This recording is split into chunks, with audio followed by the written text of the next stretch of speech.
اعوذ باللہ من الشیطان الرجیم بسم اللہ الرحمن الرحیم السلام علیکم ورحمۃ اللہ وبرکاتہ۔ معزز ناظرین، لائیو ٹرانسمیشن میں لکھنؤ اسٹوڈیو سے ایک بار پھر خیر مقدم ہے۔ آج ماہ مبارک رمضان کی 20 تاریخ ہے۔ یقیناً صرف اتنا کافی ہے یہ کہہ دینا کہ آج 20 تاریخ ہے، یعنی آج کے دن جو شہادت امیر المومنین علیہ الصلوۃ والسلام کا یہ غمناک دن ہمارے لیے شاید قیامت سے کم نہیں ہے۔ آئی ناظرین، ہم گفتگو کرتے ہیں حضرت کے بارے میں، ان کے اقوال کے بارے میں، ان کی زندگی کے بارے میں۔ ہمارے ساتھ موجود ہیں حجت الاسلام والمسلمین علی جناب مولانا مصطفیٰ علی خان ادیب الہندی صاحب قبلہ۔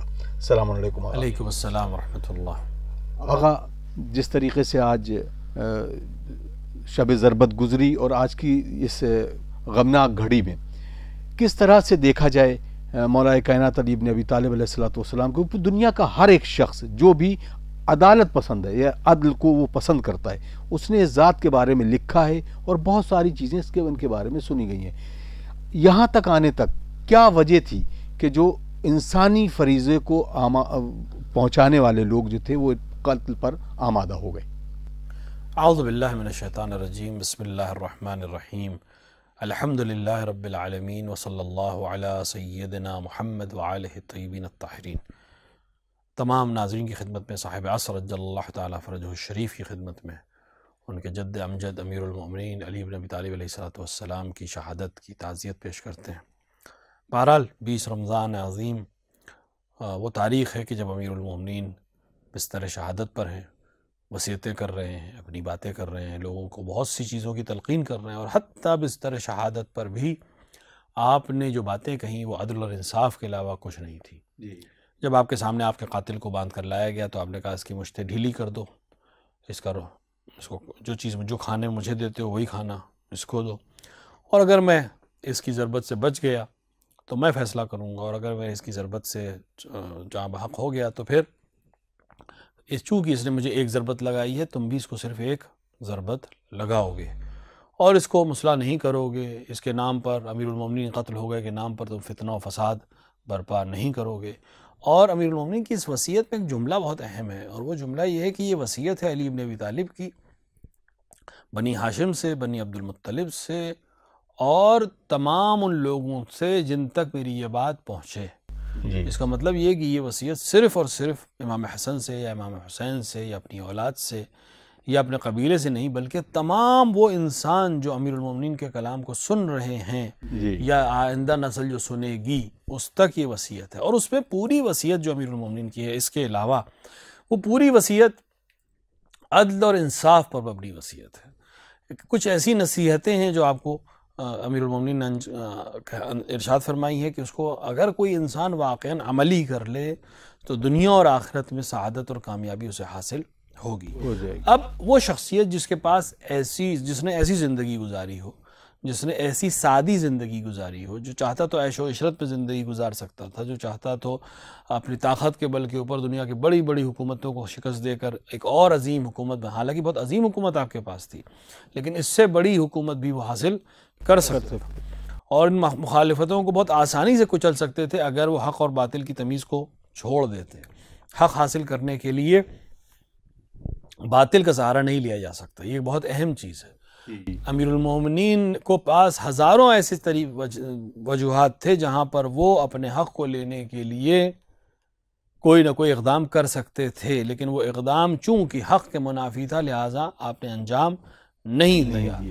چاہے وہ مدینے میں خلافت غصب ہونے کی بات ہو، چاہے وہ جنگ جمل میں بہت سی مخالفتوں کی بات ہو، حتیٰ جنگ صفین میں جب پانی بند کیا گیا اور آپ نے دوبارہ پانی پر قبضہ کیا آپ کے فوجیوں نے، تو آپ نے اعلان کر دیا کہ میری طرف سے کوئی پانی کی بندش نہیں ہوگی۔ تو یہ وہ بہت چھوٹے چھوٹے واقعات ہیں جن کے ذریعے سے امیر المومنین بہت کچھ بدل سکتے تھے تاریخ کے حساب سے، لیکن چونکہ وہ اصول کے خلاف ہے، حق کے خلاف ہے، لہٰذا وہ انجام نہیں دینا۔ اور یہ درس ہے ہمارے لیے کہ ہم یہ سوچ کر کہ ہدف بہت اعلیٰ ہے، ہم اس ہدف تک پہنچنے کے لیے کسی راستے سے بھی گزر سکتے ہیں، یہ صحیح نہیں ہے۔ ہدف وسیلے کی اور راستے کی توجیہ نہیں کرتا۔ ایک بہت مشہور مسئلہ ہے کہ ہدف وسیلے کی توجیہ کر دیتا ہے، نہیں، ہدف وسیلے کی توجیہ اسلام میں نہیں کرتا۔ امیر المومنین کی سیرت میں اور رسول اکرم کی سیرت میں ہدف وسیلے کی توجیہ نہیں کرتا۔ مثال، ہم کو حج پہ جانا ہے، انشاءاللہ خدا سب کو جانا نصیب کرے. ہم کو حج پہ جانا ہے تو کیا ہم کسی بھی راستے سے چلے جائیں، یعنی کسی بھی طریقے سے چلے جائیں، کسی کا مال چھین لیں، کسی کا گاڑی چھین لیں، کسی سے کوئی چیز چرا لیں اور ہم حج پہ چلے جائیں؟ کیونکہ ہمیں تو حج پہ جانا ہے، تو ہمارا مقصد تو بہت اعلیٰ ہے، تو ہم کوئی بھی ذریعہ اختیار کر لیں؟ نہیں، ہمیں ہر چیز اس طرح ہی سے پاک اور صاف رکھنی ہے جس طرح سے حج کو پاک اور صاف رکھنا ہے. تو اگر ہم مال کسی کا غصب کر کے حج کرنے جا رہے ہیں تو اس حج کا کوئی فائدہ نہیں ہے. ہم کسی کو اذیت کر کے حج کرنے جا رہے ہیں، اس کا کوئی فائدہ نہیں، کیونکہ ہم غلط وسیلے سے صحیح کام کرنے کی کوشش کر رہے ہیں جو امکانی میں نہیں ہے، ممکن ہی نہیں ہے. اگر آپ کا پانی غصبی ہے تو وضو ہی صحیح نہیں ہے، نماز چاہے جتنے خضوع اور خشوع کے ساتھ پڑھی جائے اس کا کوئی فائدہ ہی نہیں، کیونکہ وہ بلا وضو کی نماز ہوگی. اس کے اوپر فقہا کی ایک باقاعدہ بحث ہو. امیر المومنین نے اس کو عملی کیا ہے.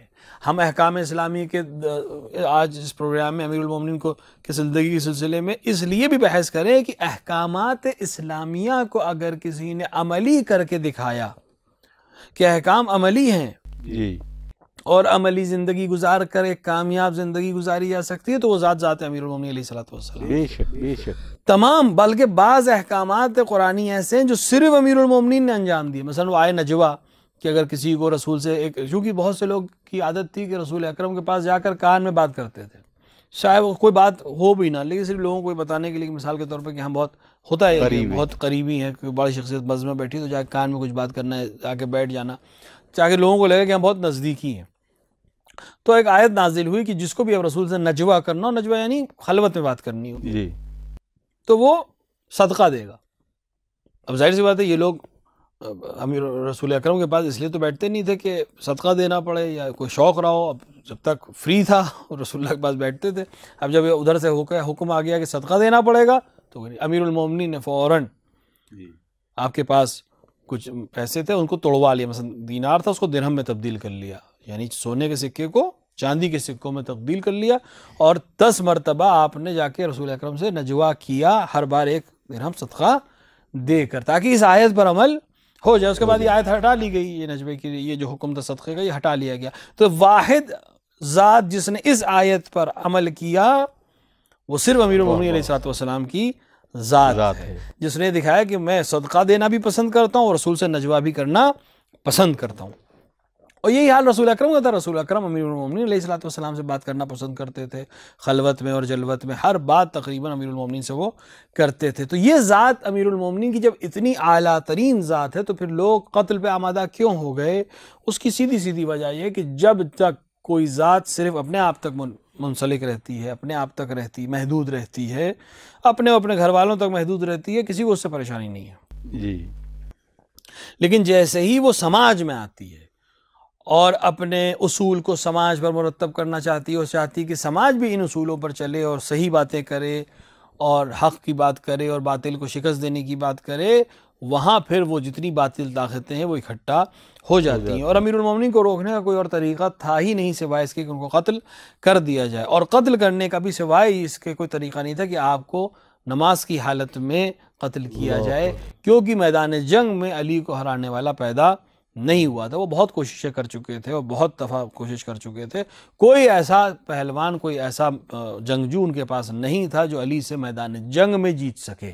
جزاک اللہ. یہ تو یقیناً لہٰذا میرے ایک سوال بالکل ذہن میں یہ آیا کہ جب یہ تاریخ نے دیکھا کہ جب پہلی خلافت آئی اور دوسری خلافت آئی، اس کے بعد بھی جب تیسری خلافت میں لوگ جمع ہو کر مولا کائنات کے پاس آئے کہ ہم بیعت کرنا چاہتے ہیں، تو میں چاہتا ہوں کہ وہ جملہ جو مولا کائنات نے ہر انسان کے لیے ایک نقل کر دیا کہ جو آج کے تاریخ داں ہیں جن کی آنکھیں کھل جائیں کہ میں کس طریقے سے اللہ کی اس پوری شریعت پہ عمل کروں گا، رسول اللہ کی سنت پہ عمل کروں گا، یہ پورا واقعہ پیش کریں تاکہ نوجوانوں میں ایک سوال ہے کہ جب تیسری دور میں مولا کائنات پر لوگ آئے تو آپ نے کیوں ایکسیپٹ نہیں کی یہ خلافت؟ دیکھیں، جب خلیفہ دوم کو زخمی کر دیا گیا تو انہوں نے ایک شورا بنائی، شورا کہہ سکتے ہیں ہم اپنی زبان میں کمیٹی بنائی، جو خلافت کمیٹی کہہ سکتے ہیں کہ جو آئندہ خلیفہ کو منتخب کرے گی. اور بہت عجیب و غریب کمیٹی تھی کیونکہ اس میں 6 آدمی تھے، جبکہ ہمیشہ کمیٹی ایون نمبرز میں نہیں بنائی جاتی، آڈ نمبر میں بنائی جاتی، تاکہ اگر ووٹنگ کا مسئلہ ہو تو کم سے کم ووٹنگ آڈ اور ایون کے لحاظ سے طے ہو سکے۔ اگر اس میں 3 برابر ہو جائیں گے تو کیسے طے ہوگا کہ کون سا گروپ صحیح ہے؟ لہٰذا 5 آدمیوں کی کمیٹی یا 7 آدمیوں کی کمیٹی یا 9 آدمیوں کی کمیٹی عام طور سے بنائی جاتی ہے، لیکن یہ بہت عجیب و غریب کمیٹی تھی جو خلیفہ دوم نے بنائی، جس میں 6 آدمی تھے۔ البتہ خلیفہ دوم نے کمیٹی اس طرح سے بنائی ہی تھی کہ انہیں معلوم تھا کہ اس کمیٹی کا نتیجہ کیا ہوگا، اور اس کا وہ پہلے سے انتظام کر کے گئے تھے کہ اگر مثال کے طور پر 3 برابر ہو جائیں کنہیں 2 لوگوں کے آپس میں، تو پھر جس گروپ میں مثلا فلاں شخصیت ہوگی وہ گروپ جیت جائے گا اور اس کی بات مان لی جائے گی۔ تو پہلے سے طے تھا کہ وہ کس کو خلیفہ بنانا چاہتے تھے، دکھا رہے تھے ڈیموکریٹک وے، لیکن وہ کوئی ڈیموکریٹک وے نہیں تھا، ایک پری پلانڈ مسئلہ تھا کہ کس کو خلیفہ بنانا ہے۔ لہٰذا امیر المومنین چونکہ اس کمیٹی میں منصوب کر دیے گئے تھے، لہٰذا ان کو اس میں حاضر ہونا پڑا۔ اس لیے نہیں گئے تھے امیر المومنین کہ انہیں خلافت چاہیے تھی، اس لیے گئے تھے تاکہ حجت تمام ہو جائے۔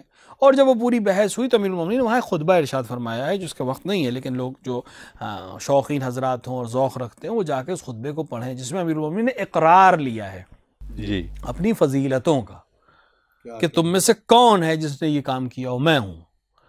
7 سال تک صرف میں تھا روئے زمین پر جو رسول کے پیچھے نماز پڑھ رہا تھا، تم میں سے کوئی نہیں تھا۔ سب نے اقرار کیا، کہا بلا، یعنی بے شک آپ ہی تھے۔ کون تھا جس نے احد کی جنگ جیتی؟ کون تھا جس نے خیبر کا در اپنی جڑ سے اکھاڑا؟ کون تھا جس کی ضربت کو جس کی ضربت کو عبادت ثقلین سے زیادہ رسول اکرم نے عظمت؟ کون ہے جو جناب زہرا سلام اللہ علیہ کا شوہر ہے؟ یہ تمام چیزیں رسول اکرم نے جو فضائل امیر المومنین کے بیان کیے ہیں، ان کے علاوہ امیر المومنین نے اقرار لیا اپنی فضیلتوں کا۔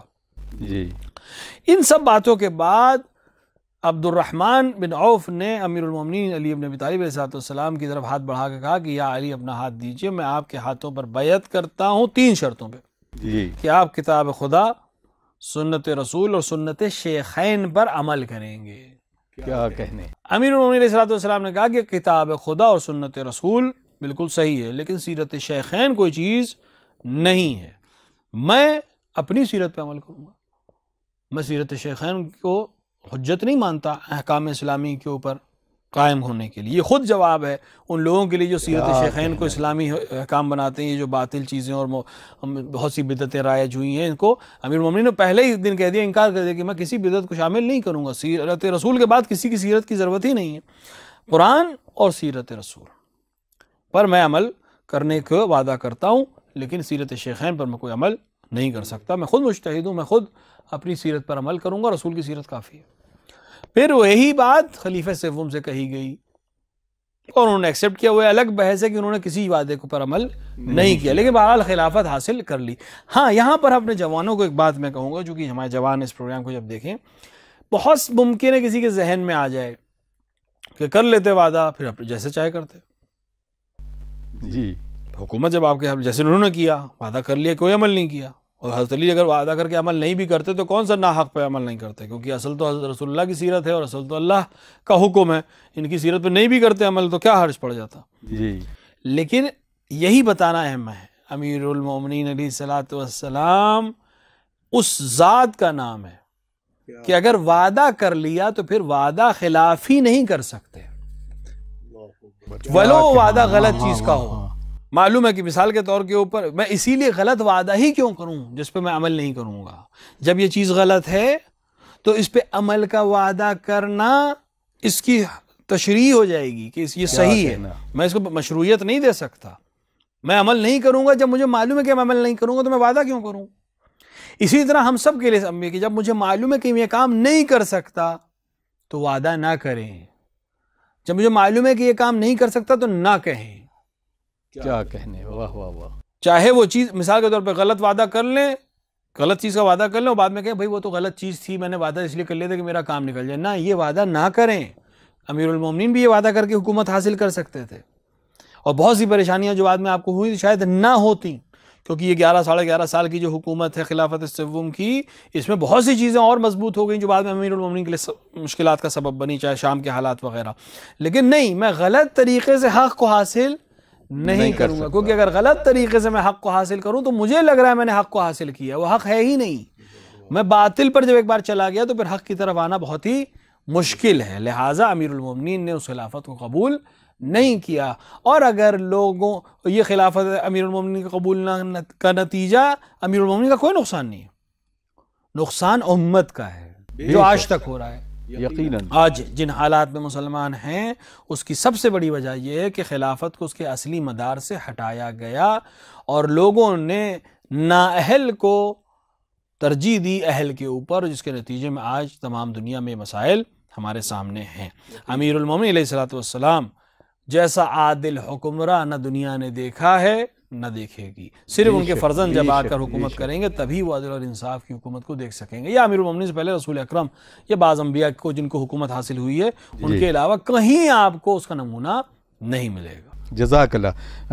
آقا اسی بات کو جیسے ہم غصب کی بات کر رہے تھے کہ کوئی بھی چیز کو غصب کر لینا آسان ہے, اپنے مفاد کے لیے, اپنے کسی بھی کام کے لیے, اس کو آگے بڑھانے کے لیے مشکلات ہے. تو میں چاہ رہا ہوں کہ اس احکام پروگرام کے احکام اسلامی کے عنوان سے غصب کے جو مسائل ہیں اس کو بیان کر دیجئے تاکہ کچھ اور سوالات بھی ہیں تو اس کو اس زاویے سے لے لیے جائیں. امیر المومنین علیہ الصلوۃ والسلام کے بات سے بھی ہمیں سمجھ میں آ گیا اور احکام باقاعدہ اس کے معلوم ہے. غصب بہت سخت مسئلہ ہے. غصب کا مسئلہ یہ ہے کہ ہر وہ چیز جس میں آپ تصرف کریں, جس کو یوز کریں, اپنی آسان اصطلاح میں آپ یوز کریں اور اس کو یوز کرنے کا حق آپ کو نہیں ہے. اور یہ حق کون ڈیسائیڈ کرتا ہے؟ عرف, پبلک میں. مثال کے طور پر یہ کپ یہاں رکھا ہوا ہے, یہ کپ استعمال کرنے کا حق مجھے ہے کہ نہیں ہے, یہ کون ڈیسائیڈ کرے گا؟ پبلک طے کرے گی کہ اس کا مالک کون ہے. مطلب پبلک میں مشہور ہوگا کہ اس کا مالک کون ہے. مثال کے طور پر اس کا مالک یہ چینل ہے. اگر چینل نے اجازت دی ہے کہ یہاں بیٹھنے والا شخص اس کو استعمال کر سکتا ہے تو ہر وہ شخص جو یہاں بیٹھے گا وہ اس کو استعمال کر سکتا ہے. یہ غصب نہیں ہے کیونکہ مالک نے اجازت دی ہے. ایک دفعہ ہے کہ نہیں, جو آدمی بھی اس پروگرام میں آ رہا ہے وہ اس کو استعمال کر سکتا ہے, تو پھر دوسرے لوگ جو یہاں کھڑے ہیں وہ استعمال نہیں کر سکتے. صرف وہی انسان استعمال کر سکتا ہے جو اس پروگرام میں شریک ہے. ایک دفعہ کہ نہیں, کوئی بھی جو ہمارے ادارے میں آیا ہے وہ اس کو استعمال کر سکتا ہے. تو جو آدمی اس ادارے کا ہے وہ استعمال کرے تو مسئلہ نہیں ہے, لیکن اگر وہ باہر سے آ جائے اور اس کو اٹھا لے تو پھر یہ غصب ہے. تو ہر وہ چیز جو کوئی استعمال کرے اور اس کی استعمال کی اجازت اس کے مالک سے حاصل نہ کرے وہ غصب ہے, چاہے وہ چھوٹی سی چھوٹی چیز ہو اور چاہے بڑی سے بڑی چیز ہو. ایک دفعہ کچھ چیزیں ایسی ہوتی ہیں جس کا ہمیں علم ہے کہ مالک راضی ہے, ولو مالک کو پتہ نہیں لیکن وہ راضی ہے. مثال کے طور پر آپ میرے گھر میں آئے, میرے گھر میں ایک جانماز رکھی ہے, میں گھر پہ موجود نہیں ہوں, آپ میرے گھر میں آئے, میرے مہمان ہیں یا نہیں بھی ہے مہمان, بغیر بلائے آئے ہیں, میں نہیں ہوں موجود, وہاں جانماز رکھی ہے, آپ نے جانماز بچھائی اور 2 رکعت نماز پڑھی. آپ کو معلوم ہے کہ میں ہوتا تب بھی میں یہ اجازت آپ کو دے دیتا کہ وہ 2 رکعت نماز اس مصلی پہ پڑھ سکتے ہیں. تو یہ اجازت جو ہے یہ اجازت نہیں ہے زبان سے صادر, لیکن آپ کو علم ہے کہ مالک راضی رہے گا میری نماز پڑھنے سے. لیکن کوئی اور چیز وہاں رکھی ہو, میں نہیں ہوں وہاں, اور آپ یہ استعمال کر لیں بغیر اس کی اجازت, کو یہ غصب کہلائے گی. تو ہر وہ چیز جو مالک کی اجازت کے بغیر استعمال کی جائے وہ غصب کے حکم میں ہے. اور اگر عبادات میں آ جائے تو عبادت اپنے آپ باطل ہو جاتی ہے. چاہے وہ مثال کے طور پہ نماز کی اگر بحث کی جائے تو مثلا جس پانی سے وضو کیا جا رہا ہے وہ پانی غصبی نہیں ہونا چاہیے, مباح ہونا چاہیے. مثال کے طور پہ یہاں پہ اشارہ میں کر دوں, بہت سی جگہوں پہ عمومی جگہیں ہیں, مثال کے طور پر پارکس ہوتے ہیں, ہوٹلس ہوتے ہیں, وہاں لکھا ہوا ہے کہ دس از اونلی فار ڈرنکنگ, یہ پانی صرف پینے کے لیے ہے. تو اگر آپ اس پانی سے وضو کریں تو وضو باطل ہے. کیوں؟ کیونکہ جو وقف کرنے والا ہے جس نے اس چیز کو نصب کیا ہے اس نے اس کو پینے کے لیے رکھا ہے. تو اب وضو کرنے کی اسے اجازت نہیں ہے, تمود ہونے کی بھی اجازت نہیں ہے. تو وضو یا غیر وضو کا اگر اس میں تصرف کیا جائے گا تو صحیح نہیں ہے. اس کا ہمیں خیال رکھنا چاہیے. پبلک پلیس پہ کوئی چیز ہے جو کسی خاص چیز سے منسوب کر دی گئی ہے, آپ کسی مدرسے میں گئے, وہاں ایک حوض ہے یا وہاں واٹر ٹینک ہے, وہاں ٹیب لگا ہے, اوپر لکھا ہے یہ صرف مدرسے کے لوگوں کے لیے ہے. تو اب آپ مدرسے میں اگر گئے ہیں کسی کام سے تو پھر آپ اس کو یوز نہیں کر سکتے, مگر یہ کہ وہاں کے کسی اتھارٹی سے آپ اجازت لیجئے. یا مثال کے طور کے اوپر بہت سی جگہ لکھا ہوتا ہے کہ یہ اسٹاف کے لیے ہے. ہم کسی بلڈنگ میں گئے, وہاں واش روم ہے, اس پہ لکھا ہے اونلی فار اسٹاف, تو آپ اسٹاف میں ممبر نہیں ہیں. اگر آپ اس کو یوز کریں تو یہ صحیح نہیں ہے, یہ غصبی کہلائے گا, یہ غصب ہے. اب یہ غصب اگر عموم تک دیکھا جائے تو صرف عمومی مسئلہ ہے, لیکن اگر اسی سے رابط ہو جائے نماز کا, آپ ٹوائلٹ گئے اور اس کے بعد آپ وضو کریں اسی واش بیسن سے جو اسٹاف کے لیے مخصوص تھا, اور آپ اسٹاف ممبر نہیں ہیں, تو یہ وضو باطل ہے. اب اس وضو میں نماز پڑھی تو وہ نماز بھی باطل ہے. یہ مسئلہ ہے, لہٰذا اس میں بہت زیادہ احتیاط کی ضرورت ہے. تو غصب کا مسئلہ یہ ہے کہ ہر وہ چیز جو بغیر مالک کے اجازت کے استعمال کی جائے, چھوٹی سے چھوٹی چیز, بڑی سے بڑی چیز, وہ غصب ہے.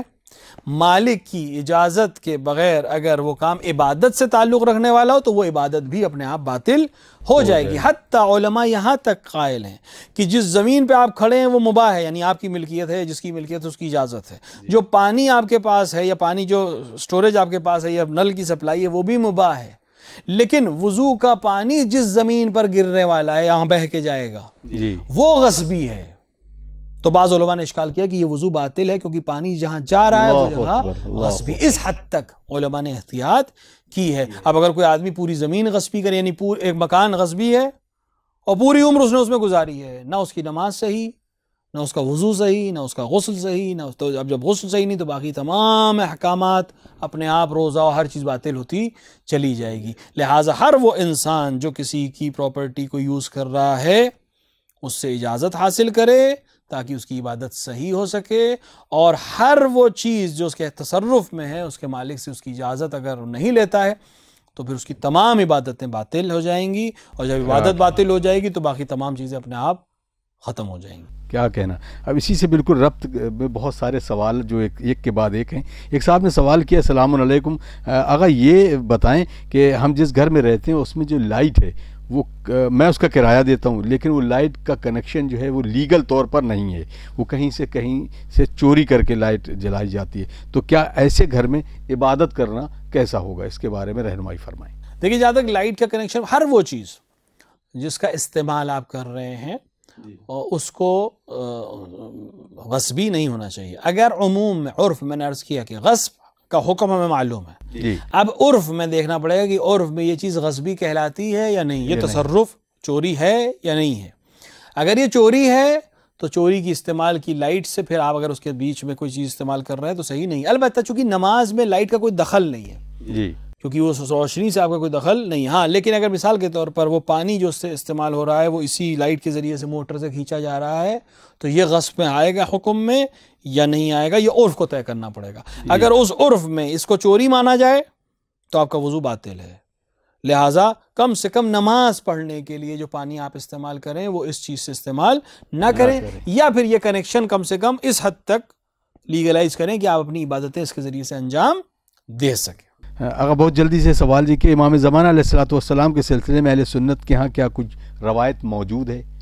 اہل سنت کے بہت سے علماء نے امام زمانہ عجل اللہ تعالیٰ فرجہ شریف کے سلسلے سے روایات کو نقل کیا ہے اپنی کتابوں میں. تقریباً 50 سے زیادہ علماء ہیں جنہوں نے صرف حضرت کے یعنی جناب مہدی عجل اللہ تعالیٰ فرجہ شریف کے وجود یعنی ان کی ولادت کے سلسلے میں لکھا ہے. نہ صرف یہ کہ مہدی کو تو سبھی مانتے ہیں, امام مہدی آخر الزمان میں آئیں گے اور دنیا کو عدل و انصاف سے بھر دیں گے, اس پہ تمام فرق اسلامیہ کا عقیدہ ہے. صرف مسئلہ ہے کہ حضرت مہدی امام حسن عسکری کے بیٹے ہیں اور پیدا ہو چکے ہیں یا نہیں, اس کے اوپر اختلاف ہے. بہت سے لوگ نہیں مانتے, بہت سے مانتے, لیکن 50 سے زیادہ سنی علماء نے, عامہ کے علماء نے اپنی کتابوں میں باقاعدہ لکھا ہے کہ حضرت کا ولادت ہو چکی اور وہ ظہور کریں گے. جزاک اللہ, جزاک اللہ. انشاءاللہ اس پروگرام کو تفصیل سے پھر اس سوال کو لیں گے انشاءاللہ, بالکل اجازت نہیں دے رہا وقت. ناظرین, آپ دیکھ رہے ہیں پروگرام احکام اسلامی اور بحمداللہ یہ سفر جاری ہے. آئیے اپنے وقت کے امام کے لیے ایک دعا کرتے ہیں, سب مل جل کر دعا کریں. اللہم اجل لولیک الفرج.